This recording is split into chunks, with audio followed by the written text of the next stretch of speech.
بسم اللہ الرحمن الرحیم۔ السلام علیکم ورحمۃ اللہ وبرکاتہ۔ سوال پوچھا گیا ہے ایک بھائی کی جانب سے کہ آپ سے جاننا چاہتے ہیں کہ ایسے کیسے 40 دن کوئی عورت پورا عمل کر سکے گی میڈیٹیشن کا۔ اور پھر ایک بہن نے بھی سوال کیا کہ کیا پیریڈز میں مراقبہ کر سکتے ہیں؟ Please answer. مراقبہ، میڈیٹیشن یا کوئی بھی روحانی علم، اینی اسپریچول ایکٹیویٹی، اس سے مراد ہوتی ہے کہ کسی خاص مقصد کے لیے اس مقصد کی یاد کو تصور میں لانا۔ لا آف اٹریکشن میں بھی انسان کسی خواہش کو لے کر سوچتا رہتا ہے۔ یہ بات کلیئرلی سمجھ لیجئے کہ دین میں مراقبے کی پابندی اس طرح لازمی نہیں جس طرح کہ نماز، روزہ، حج، زکوٰۃ ہیں ہم مسلمانوں کے لیے۔ مراقبہ صرف اللہ کی یاد کے لیے ہی نہیں قائم کیا جاتا۔ بہت سے لوگ مسلمانوں میں بھی میڈیٹیشن، ٹیلی پیتھی اور تقاض توجہ کی مشقیں کسی دنیاوی مقصد کو بھی حاصل کرنے کے لیے کرتے ہیں، اور بہت سے لوگ شیطانی قوتوں کو حاصل کرنے کے لیے بھی مراقبہ کرتے ہیں۔ یہ اسپیشل کوئی دین کا حصہ نہیں، بلکہ ایک ایکٹیویٹی ہے، ایک مشق ہے، ایک علم ہے جس کو کرنے کا طریقہ بتایا جاتا ہے۔ اور اپنے غور و فکر کو بڑھائیے کہ مسلمانوں کے علاوہ اور بھی بہت سی قومیں اللہ نے بنائی ہیں، دنیا میں موجود ہیں، وہ مراقبے بھی کرتے ہیں، ریاضت بھی کرتے ہیں اپنے کسی مقصد کو لے کے۔ عورت کے 40 دن یا 30 دن کی میڈیٹیشن کیسے ہو، یہ سوال مسلمانوں میں تو ہو سکتا ہے، کیونکہ خاص ایام میں عورت نماز نہیں پڑھ سکتی، اس کی پابندی ہے، مگر میڈیٹیشن نماز نہیں ہے، دین کا جز نہیں ہے۔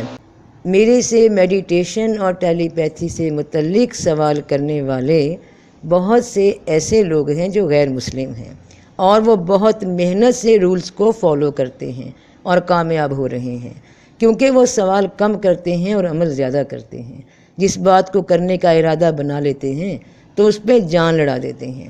اور ایک بات جو میں نے دیکھی کہ کسی بات کو سن کر جب دل سے یقین کر لیتے ہیں تو اس کا ایکسپیریمنٹ کرتے ہیں کہ ایسے ہے بھی یا نہیں، اور جب مثبت نتیجہ پا لیتے ہیں تو اس پہ کاربند ہو جاتے ہیں، پابند ہو جاتے ہیں۔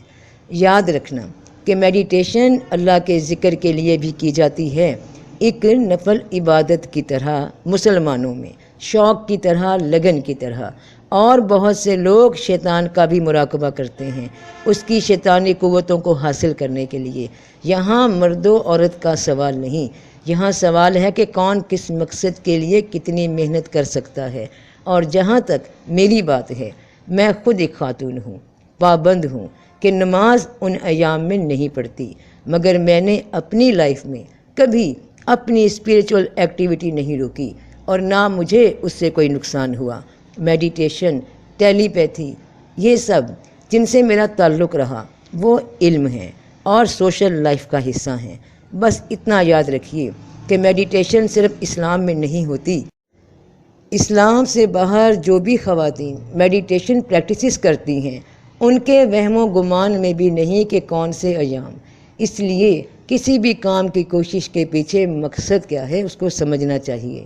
یہاں میڈیٹیشن میں کوئی پابندی نہیں ان دنوں میں سوائے نماز کے پڑھنے کے۔ اب زبانی تو میں ان دنوں میں کھانا کھانے سے پہلے بسم اللہ بھی پڑھتی ہوں، آئینہ دیکھنے کی دعا بھی پڑھتی ہوں، اللہم انت حسنت خلقی فحسن خلقی، یعنی سوائے نماز کے باقی جو بھی رسول پاک صلی اللہ علیہ وآلہ وسلم کی سیرت کی دعائیں ہیں، ان کی عادات کی دعائیں ہیں، وہ میں پورا کرنے کی کوشش کرتی ہوں، اللہ کا ذکر جاری رکھتی ہوں، صرف نماز نہیں پڑھتی۔ تو کیا کوئی مسلم عورت پیریڈز میں اللہ کا نام لینا چھوڑ دیتی ہے؟ تو پھر اس کا میڈیٹیشن سے کیا تعلق ہے؟